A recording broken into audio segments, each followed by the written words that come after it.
One of the most perplexing things about reality is what seems obvious, time. We've all wondered about it. But when you think about time and then you think about God, then the two together really cause complexity. Yes. How do you deal with God and time? I remember one philosopher who said that if the philosophical importance of a topic can be judged by the amount of nonsense written about it, then the concept of time comes somewhat ahead of the concept of space and somewhat behind the concept of God. Right. And you put God and time together, you have a subject that is truly baffling and mind-expanding, one of the deepest. I spent 13 years working on this topic as my major research interest, and it's an inexhaustible study. All right, 13 years worth. Tell me what you learned. Well, I think we need to talk about the nature of time most fundamentally. I think that this is the question. And philosophers have distinguished two radically different concepts of time that will profoundly affect how you view reality and I think how you view God's relationship to time. Okay, what are they?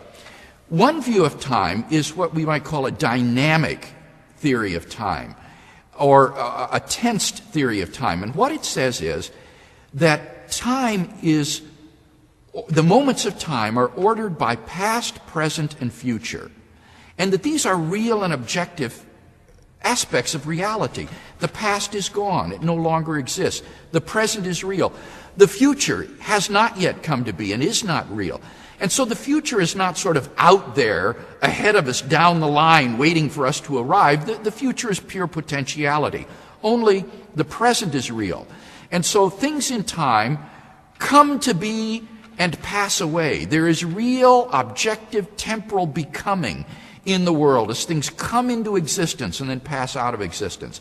That's the dynamic process or tensed theory of time. Tensed meaning that there are verbs which have past tenses and present tenses and future tense. Yes, and that those tenses express objective features of reality. That's the key. Now, sometimes you call this the A theory. That's right. That comes from the British idealist J.M.E. McTaggart, who distinguished these two theories, I think, first of all among thinkers, and called one the A theory and the B theory. Not too descriptive, but a convenient label. The A is the dynamic one. That's the one right. that I would say is the common perception. I think it is the perception of the common man. It's the common sense view. It's a little hard to discern what is the present because we're moving through the present. I don't know how long the present lasts. That's right, yes. That's a little difficult. But That's a difficult question. But let's say now we have the dynamic theory. Theory A, past doesn't exist, future is a potentiality.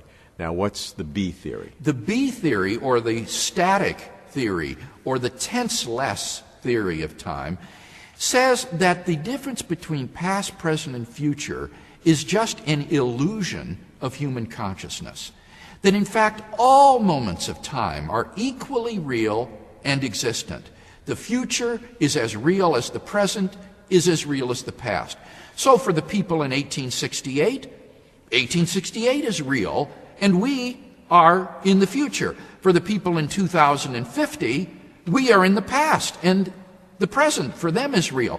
But all of those are just subjective standpoints of those observers. In fact, if you could stand back and see things from a sort of God's eye point of view, all moments in time are equally real, and temporal becoming is just a subjective psychological feature of human consciousness, not a real feature of the world. Moving in this path. That movement, that sense of movement, is a purely subjective illusion because of consciousness. Each place in this four-dimensional space-time block is equally real. That's correct, and that is one way to conceive of it, is that the universe is a four-dimensional reality, not a three-dimensional reality which elapses or goes through time. Really, things are extended in four dimensions, and the whole space-time block, that whole four-dimensional block, just exists timelessly. And this point of view, though very counter to the common sense view of time, is very prevalent among physicists and people in the scientific community and certain philosophers as well. Yeah, why is that? Well, I think the main reason is that thinking of reality in four-dimensional terms makes the special and general theories of relativity very easy to grasp. It's easy to make a space-time diagram on a piece of paper in which the horizontal dimension represents space and the vertical dimension represents time, and you can represent the whole process there on a diagram which depicts space-time. And I think many scientists interpret the diagrams as literal representations of reality, that reality really is a four-dimensional space-time block. Because the interpretation is that absolute space and absolute time have been shown to be erroneous by Einstein. I think that that is one of the major motivations behind the adoption of this B theory or tenseless theory of time, is the belief that the A theory or tense theory is incompatible with special relativity.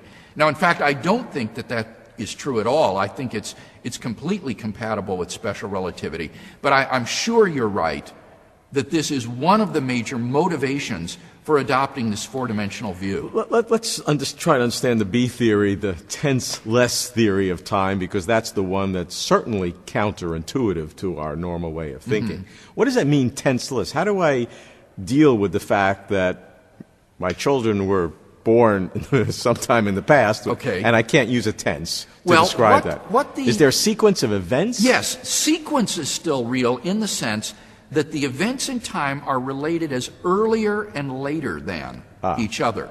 And that is a real and objective relation. But what the tenseless theorists deny is that things are really and objectively past, present, and future.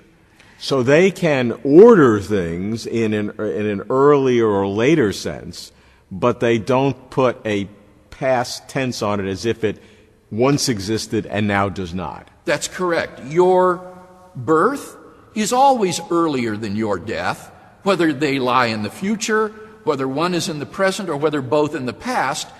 Your birth is always earlier than your death. But you see here, the word earlier has been robbed of all tense. There's no sense in which that which is earlier is past. It is a relationship which is akin to the less than and greater than relationship that stands among numbers. By saying robbed, you're showing your own prejudice, yes, I think. That is an emotionally Others loaded may term. say you strip out the artificiality that a human mind has injected into it. Absolutely. That is what they would say. And that they would say that there is no mind-independent becoming or presentness of reality. So it's a radically different interpretation of the world than the common sense view.